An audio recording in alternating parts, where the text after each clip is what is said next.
Many older adults stay fairly active after 60. We eat regular meals. We take short walks every day, and we try to keep moving. But even with those efforts, our leg muscles can quietly grow weaker, and we often don't notice it until everyday movements start to feel harder. This isn't always because of aging, and it's not necessarily from lack of exercise. In some cases, it's what's on our plate that's doing the damage. Everyday foods that quietly trigger inflammation and slowly chip away at our muscle strength without us realizing. In today's video, we're going to look at 3 common food groups that are best avoided if we want to keep our legs strong, steady, and supportive for years to come. No extreme dieting here, just a better understanding of what's happening inside the body and a few smart shifts that can help prevent weakness, improve stability, and make it easier to stand, walk, and move around comfortably. So if protecting your legs after 60 is a priority, be sure to stay with us through the entire video. And don't forget to like, share with someone you care about, and subscribe to the channel. It's one of the easiest ways we can all support healthy aging, starting with what's on our plate. 1. Fried foods. We've all been there standing in line, tempted by the golden crunch of fries or the smell of fried chicken fresh out of the fryer. They're tasty, convenient, and often make a meal feel more filling. But here's what many people over 60 don't realize: those same fried foods might be quietly causing muscle inflammation, draining power from our legs and making it harder to walk, stand, or get up from a chair as time goes on. After 60, our bodies become more prone to a condition called low-grade chronic inflammation, often referred to as silent inflammation. It doesn't cause fever or swelling like an infection would, but it sticks around and gradually targets the muscles, especially the larger ones in our legs. One of the major reasons this silent inflammation tends to get worse as we age lies in the kinds of oils used to fry our foods, especially when those oils are processed or overheated, like soybean oil, sunflower oil, or corn oil. When these oils are heated to high temperatures, they produce compounds called AGEs, short for advanced glycation end products. These are harmful molecules formed when fat and protein are heavily cooked together, like in deep frying. Once we eat them, AGEs enter our bloodstream, settle into our muscle and nerve tissue, and trigger inflammation and oxidative stress. Inflamed muscle tissue can't repair itself properly. On top of that, inflammation blocks the natural protein-building process that keeps our muscles strong. There's another layer to this that often goes unnoticed, and it has to do with the kind of fats created when oil is reused over and over again, which leads to something called trans fats. Trans fats activate the immune system in a way that disrupts muscle repair signals, making it harder for the body to rebuild healthy tissue. This speeds up muscle loss, especially in the legs, which carry most of our weight and do most of the work when we move. Let's picture a typical lunch: a fried chicken sandwich, a side of fries, maybe a sugary dipping sauce. It's fast and tasty, but inside the body. This combo is what scientists call a pro-inflammatory bomb. It disrupts metabolism, promotes oxidative damage, and gradually chips away at our leg strength. One study published in the Journal of Cachexia, Sarcopenia and Muscle in 2024 made this connection crystal clear. The researchers found that eating high amounts of age-rich foods, especially fried and ultra-processed items, was directly linked to whole-body inflammation, muscle protein imbalance, and reduced physical function in older adults. Even better, the study showed that just cutting back on fried foods each week helped to reduce inflammation and preserved muscle strength in seniors. So instead of sticking to the usual fried favorites, which are convenient but come with long-term risks, we can start gently adjusting our habits to support stronger legs. No need to cut fried foods out completely. But the less we rely on industrial frying, the less silent inflammation our muscles have to fight. If we still want meals that are delicious and gentle on the body, we can switch to methods like baking, steaming, or air frying. These keep the flavor while avoiding the harmful compounds created by overheated oils. And when it comes to oils, choosing healthier options like olive oil, avocado oil, or coconut oil and cooking at moderate temperatures can go a long way in calming inflammation. We can also swap fried meats with protein-rich alternatives like grilled fish, steamed chicken, lentils, or black beans. These aren't just good for the muscles. They're also easy on digestion and kind to the heart. Little by little, as we adjust the way we prepare our food, we're building strength in our legs without sacrificing flavor and without turning every meal into a math equation. 2. Refined sugar and sweets, a silent enemy of muscle strength.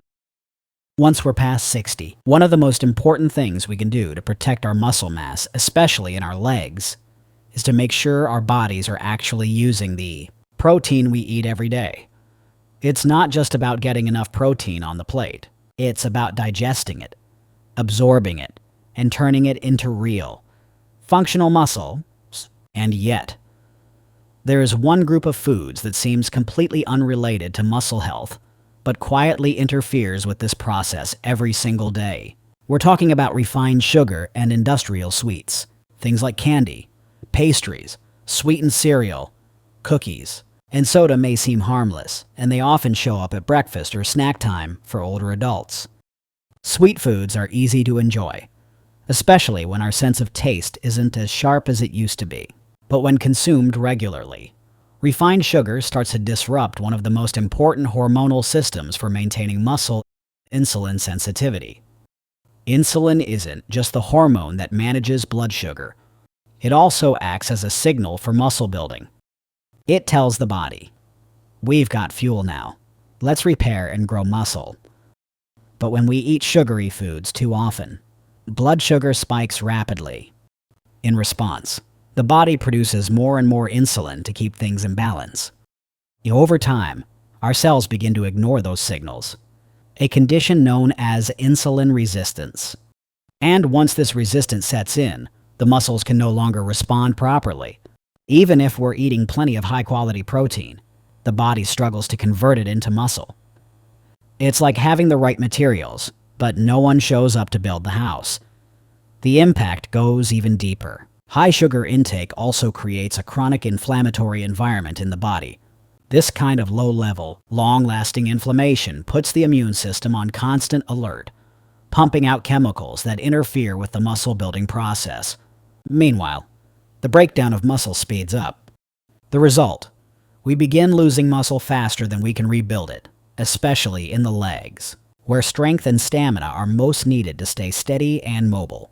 Now, we might think that having a cookie after lunch or a soda in the afternoon is no big deal, but when that becomes a daily pattern, repeated week after week, it quietly leads to long-term metabolic imbalance. But over time, that pattern takes a toll, and the cost shows up in our strength, stamina, and stability. A 2024 report in the Journal of Gerontology Biological Sciences took a close look at this exact issue. Researchers found that diets high in refined sugar significantly reduced the body's ability to build muscle, even when total protein intake was adequate. They also discovered that older adults who cut their added sugar intake to below 6% of daily calories had slower rates of muscle loss and better endurance when walking or climbing stairs. The good news is this habit is easier to change than it seems. If we still want sweetness in our meals, we can switch to fresh fruits like apples, blueberries, or bananas. These satisfy sweet cravings while also delivering fiber, which helps slow sugar absorption and protect insulin sensitivity. Even dark chocolate with a high cocoa content and in small amounts can be a satisfying alternative to industrial sweets. It gives us that indulgent flavor without causing a sudden spike in blood sugar. As for drinks, if we've been used to sweetened coffee or sugary sodas, we can gradually shift to plain water, unsweetened cold brew, or even sparkling water with no added sugar. These may seem like small changes at first, but over time, they help the body restore insulin responsiveness and support efficient protein uptake into muscle tissue, which is critical for preserving leg strength. When we make these gentle adjustments, we're not just cutting back on sugar, we're giving our legs a better chance to stay strong, steady, and reliable for the long haul. 3. Salty foods. When we think about salt, we often associate it with blood pressure. But the truth is, a high-sodium diet does much more than that. Especially when it comes to weakening our muscles, including those in our legs. As we get older, our bodies naturally lose some of their ability to balance fluids and minerals. That's part of aging. And when we eat too much salt, the body responds by trying to flush out the extra sodium, mainly through the kidneys. But in doing so, the kidneys don't just remove salt. They also pull out key minerals like potassium and calcium, both of which are critical for strong, responsive muscles. Potassium acts like a messenger between the brain and muscles, controlling signals that help us move. Calcium, on the other hand, helps the actual muscle fibers contract smoothly. When we lose too much of these minerals, muscle cells become less responsive. They stop reacting the way they used to.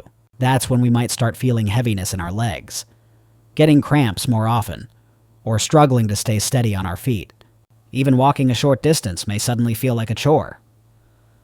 Another issue with salt is fluid retention. To balance out high sodium levels, the body holds on to water, storing it in tissues. This leads to swelling, tightness, and heaviness in the legs, especially toward the end of the day. When our muscle tissues are compressed by water, blood flow slows down.